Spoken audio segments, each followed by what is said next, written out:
Hello and welcome to Nadia's Kitchen Creations. This week I'm going to be doing sweet potato bread. You'll need 1 egg beaten, 1 ounce of honey, 7 ounces of sweet potato mashed, and we'll start with 4 ounces of warm water, and we'll add 2 teaspoons of traditional yeast to get that part of the recipe started. Give that a little stir.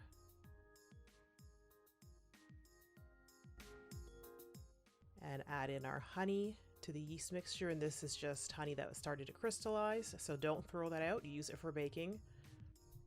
We're going to add 16 ounces of all-purpose flour into a large bowl with 3 ounces of oatmeal, 3 tablespoons of bran, and 4 tablespoons of ground flaxseed, 1 teaspoon of salt, and 1/4 teaspoon of nutmeg, ground nutmeg. Mix that well, set it aside. Your yeast mixture should take about 10 minutes to grow and bubble.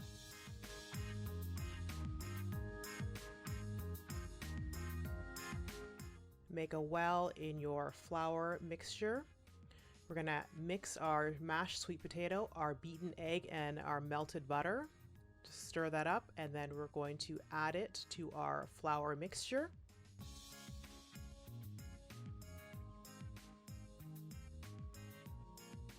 And then we're going to add our yeast mixture to that flour mixture. Start mixing, but start mixing it slowly because you don't know if you're going to need more water or not. You don't want to create a stiff ball. So give that a squeeze and then add 1 to 2 tablespoons of warm water until you start getting a nice sticky dough that starts to come together. You can mix it.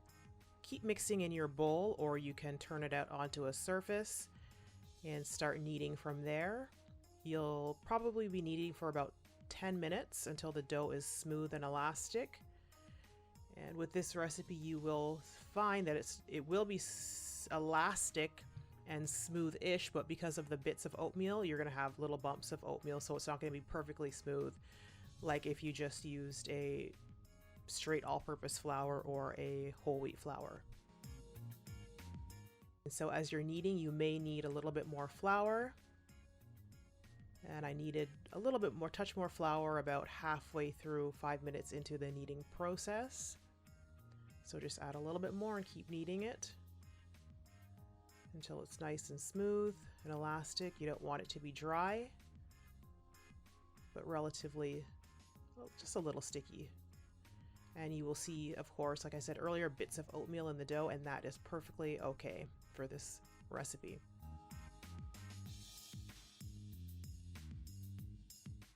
And shape that into a ball, and then you're going to put about a tablespoon of oil into your bowl and make sure that your ball gets covered thoroughly in the oil, and then cover it with plastic wrap. Set it in a warm spot to rise. And that should take about 40 minutes. 40 minutes to an hour to double in size, depending on your room temperature.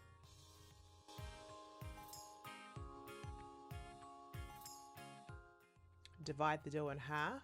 I use a cylinder type baking dish for half of the dough, and the other half I decided to make into a little braid. You can, of course, use one big pan and make a huge braid, but I chose to do 2 smaller loaves, and it's not perfect, but it's a braid. I think we can see that it's a braid.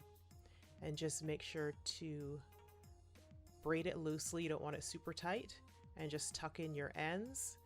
And then we're going to make sure that both of our baking dishes are floured and greased before popping them in to rise. The second rise takes about 40 minutes. Just make sure to cover that up so it doesn't get a crust. And about halfway through your rising, turn your oven on to 350 degrees Fahrenheit.